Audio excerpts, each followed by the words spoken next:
নমস্কার, আমি Vivekananda Mondal, consultant WB NGOs। আজকের এই পর্বে যেটা আলোচনা যে Narottam Sekhsaria foundation grant club NGO trust section 8 company কীভাবে পাবে। এই গ্রেন্টটা পেতে গেলে কী কী ডকুমেন্ট থাকতে হবে, কী প্রোফাইল থাকতে হবে, কী অ্যাক্টিভিটি থাকলে এই গ্রেন্টে অ্যাপ্লাই করা যাবে। তো আজকের মূল বিষয়টা নরোত্তম শেখারিয়া ফাউন্ডেশন গ্রেন্ট নিয়ে।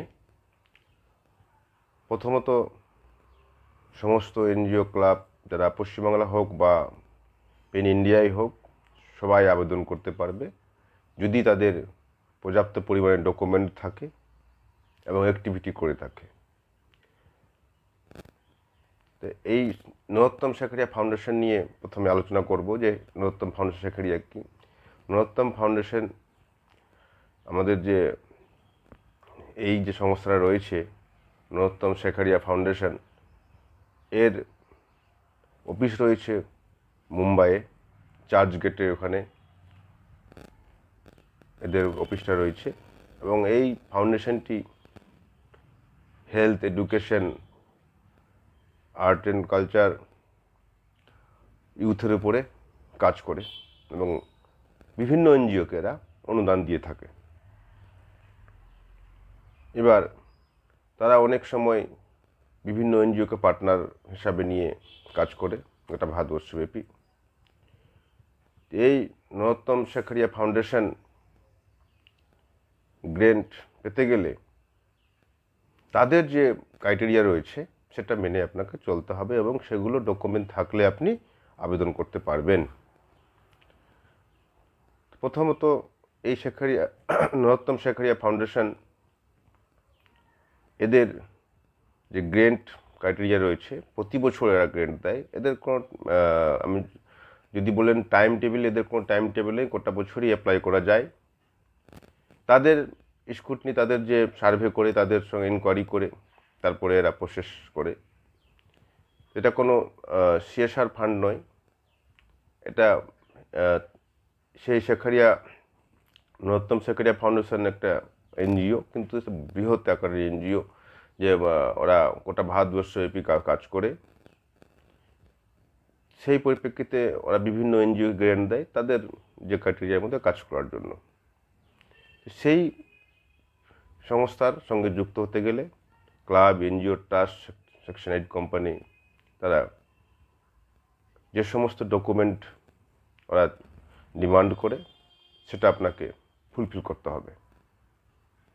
আমি আজকে আপনাদেরকেও এই নরোত্তম শেখারিয়া ফাউন্ডেশনে আবেদনের পদ্ধতি, কি কি ডকুমেন্ট, কিভাবে আবেদন করবেন, প্রজেক্ট কীভাবে তৈরি করবেন সেটা কিন্তু আপনাকে জানাবো।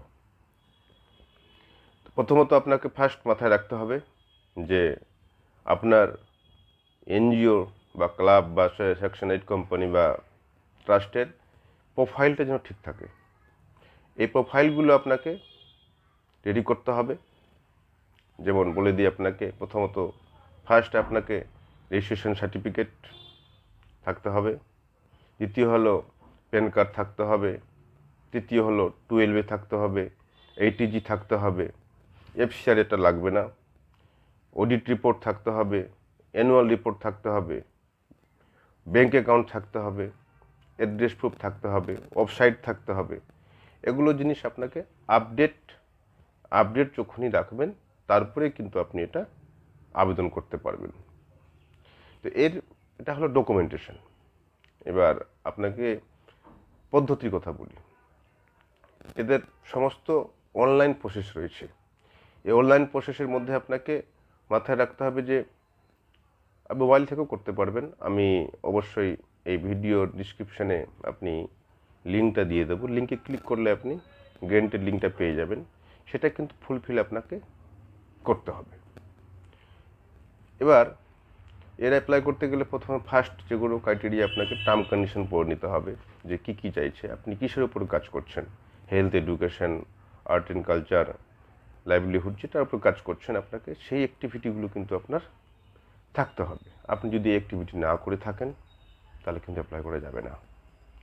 আপনার এই যেগুলো কমন, যেগুলো এনজিওগুলো কমন অ্যাক্টিভিটি করে থাকে সেগুলো কিন্তু আপনার প্রিভিয়াস পিকচার বা 3 বছরের অডিট রিপোর্টে সেগুলো উল্লেখজনক থাকে, আপনার সে বিষয়ে নিয়ে এক্সপিরিয়েন্স থাকে। আপনি যদি হেলথের উপরে অ্যাপ্লাই করুন, অ্যাপ্লাই করলে আপনাদের হেলথ ক্যাম্প বা হেলথ যে ব্লাড ডোনেশন ক্যাম্প বা হেলথের কাজকর্ম করছেন এক্সপিরিয়েন্স থাকতে হবে।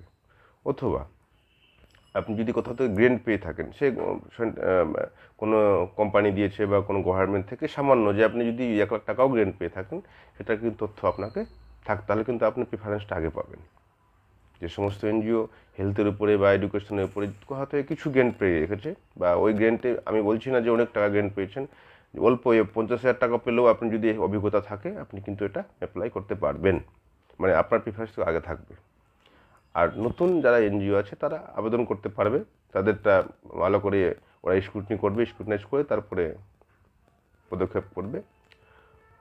আর এই বিষয়টা সবচেয়ে মাথায় আগে রাখতে হবে যে সমস্ত জিনিস আপনি গাইডলাইনটা পড়বেন, যে লিঙ্কটা খুলবেন, প্রথমে ওদের ক্রাইটেরিয়াগুলো পড়বেন। ক্রাইটেরিয়া পড়ে দেখবেন যে কী ডিমান্ড করছে, সে সমস্ত ডিমান্ডগুলো আপনাকে কিন্তু ফুলফিল করতে হবে। এবার আপনি যে বিষয়ের উপরে অ্যাপ্লাই করবেন সেই বিষয়ে মাথায় রাখবেন আপনার এনজিও বা আপনার ক্লাব, সেকশন 8 কোম্পানি, ট্রাস্ট যেন কাজটা করে থাকে। এই কাজটা কিন্তু আপনাকে নিয়মিতভাবে যদি 3 বছরে করে থাকেন তবেই কিন্তু আপনি এর অ্যাপ্লাই করতে পারবেন, নাহলে কিন্তু অ্যাপ্লাই করতে পারবেন না। তো এবার এই লিঙ্কটা ক্লিক করার পরে পদ্ধতিটি হলো অ্যাপ্লাইয়ের লিঙ্কটা যখন আপনি ক্লিক করবেন, লিঙ্ক ক্লিক করার পরে আপনাকে একটা পেজ খুলে যাবে। নরোত্তম শেখারিয়া ফাউন্ডেশনের যে পেজটা ওপেন হবে সেই পেজটা আপনি সম্পূর্ণভাবে পড়বেন। পড়ে যাওয়ার পরে অ্যাপ্লাই গ্রেন্ট বলে একটা বাটন থাকবে, সেখানে আপনাকে ক্লিক করতে হবে। সেটা ক্লিক করে আপনাকে সেই অ্যাপ্লাই বাটনে আপনি ক্লিক করে আপনারা যেগুলো জিনিস ক্রাইটেরিয়াগুলো চাইছে বা যেগুলো অ্যাপ্লিকেশন ওরা চাইছে সেগুলো আপনাকে ফিল আপ করতে হবে। যে কটা জিনিস আপনাকে, যেরকম 12A, 80G, প্যান কার্ড, আপনার সংস্থার নাম, ওয়েবসাইট, এগুলো দিয়ে আপনি সাবমিট করলে এবার যে ডকুমেন্টগুলো যেগুলো থাকবে সেগুলো সবচেয়ে মাথায় গুরুত্ব রাখবেন যে এই ডকুমেন্টটা কিন্তু অন্য ধরনের ডকুমেন্ট লাগবে। যে ডকুমেন্টটা হলো যে আমরা কোনো সময় পিডিএফ করে দিই বা ইমেজ ফাইল দিই, এখানে যে ডকুমেন্টটা আপনারা আপলোড করবেন সেটা কিন্তু পিডিএফ বা ইমেজ ফাইল দিলে হবে না, ডক ফাইলে দিতে হবে, ডকুমেন্ট ফাইলে দিতে হবে। এই ফাইলটা আপনাকে গুগলে গিয়ে ট্রান্সলেট করে নিয়ে ডক ফাইল রেডি করে ওই পিডিএফটাকে ডক ফাইল করতে হবে আপনাকে, যেই ডকুমেন্টই দেন ডক ফাইল করে দিতে হবে। এই ডক ফাইলটা গুগলে গিয়ে আপনি ট্রান্সলেট করে নিয়ে ডক ফাইলে আপডেট করতে হবে, নাহলে ডক ফাইল না হলে কিন্তু আপনার আপলোড নেবে না এবং সাবমিটও নেবে না অ্যাপ্লিকেশন। তো তাহলে জিনিসটা আরেকবার বলি যে ডকুমেন্ট ফাইল, এটা ডক ফাইল বলা হয়। ডক ফাইলে আপনার ইমেজ ফাইল করবেন না, পিডিএফ ফাইল করবেন না, ডক ফাইলেই কিন্তু এটা আবেদন করবেন। এই ডক ফাইলটা নিয়ে আপনি সিস্টেমে আপলোড করে দিলেন, আপলোড করার পরে তারপর সাবমিট যখন হয়ে যাবে সাকসেসফুলি, তারা এই আপনার অ্যাপ্লিকেশনটা ইনভেস্টিগেশন করবে, তারপরে আপনাকে মেলের মধ্যে রিপ্লাই করবে। এই অফিসটা মুম্বাইয়ে রয়েছে। আর এর সমস্ত যা ক্রাইটেরিয়া, নেক্সট যখন মেল কমিউনিকেশন হবে আপনার কাছে ডিমান্ড চাইবে যে আপনি ডকুমেন্টগুলো দিন, কী কাজ করেছেন, মানে যতগুলো আপনি এক্সপিরিয়েন্সের পুরো শিট সমস্ত কিছু আপনার আপলোড করতে হবে। এবার থাকলো বাজেটটা কিন্তু ওরা কোনো বাজেট আপনাকে দেবে না, আপনার বাজেট, আপনি যে হেলথের উপরে কাজ করবেন বা এডুকেশনে আপনি কাজ করবেন, আপনার কত টাকা খরচ হবে সে আপনার অর্গানাইজেশনের যা বাজেট দেবে সেটাই বাজেটের উপরে ওরা কাজ করবে। মাথায় রাখবেন, এটা আমার ওপিনিয়ন, বাজেট খুব বেশি করতে যাবেন না, 10-12 লাখ বা 15 লাখ টাকার বেশি বাজেটে বেশি করবেন না, মানে 15 লাখ টাকার মধ্যেই বাজেটগুলো রাখবেন, তাহলে কিন্তু সুবিধা হবে। আর সব ডকুমেন্টগুলো পরিষ্কার পরিচ্ছন্ন এবং স্বচ্ছ থাকতে হবে। আর আপনার এই বাজেটগুলো যখন তৈরি করবেন তখন পরিষ্কার ধারণা থাকে বাজেট সম্বন্ধে। হতে পারে আপনাকে প্রেজেন্টেশন দিতে হতে পারে যে আপনি যে বাজেট দিয়েছেন আমাকে একটু বুঝিয়ে দিন, কী এরিয়ার কাজ করবেন, লোকেশন, ওদের একটা ফরম্যাট রয়েছে, সেই ফরম্যাটটা আপনাকে ফিল আপ করতে হবে। ওখানে দেখুন অ্যাপ্লিকেশন ফর্ম ডাউনলোড করা যায়, ওখানে একটা অ্যাপ্লিকেশন ফর্ম আছে, সেটা ডাউনলোড করে আপনি সেই ফর্মটা ভালো করে স্টাডি করে তারপরে সাবমিট করবেন। মাথায় রাখবেন বাজেটটা আপনাদের নিজস্ব কীভাবে কত টাকা খরচা করবেন সেটা এনজিও ঠিক করে বাজেটটা পেশ করবে, জাজমেন্ট বাজেটে কারো কোনো লিমিট বা উল্লেখ করে দেয়নি। কিন্তু আমার প্রশ্ন হলো, আমার অপিনিয়ন যেটা বললাম যে 15 লাখের মধ্যেই করবেন। এবার সাবমিট করার পরে স্বচ্ছভাবে আপনার জন্য ধারণা থাকে, সেক্রেটারি প্রেসিডেন্টের জন্য ধারণা থাকে এই বিষয়ে। যদি প্রেজেন্টেশন দিতে বলে তাহলে কিন্তু আপনাকে অর্গানাইজেশন থেকেই একজনকে প্রেজেন্টেশন দিতে হতে পারে, সে অনলাইন হোক অফলাইন হোক বা আপনার ফেস টু ফেস হোক, হতে পারে। তো এটা খুব ভালো একটা প্রজেক্ট, আপনারা অবশ্যই অ্যাপ্লাই করবেন। যদি কোনো রকম বুঝতে অসুবিধা হয় বা টেকনিক্যাল ইস্যু হলে সেটা তো ওদের নিজস্ব ব্যাপার।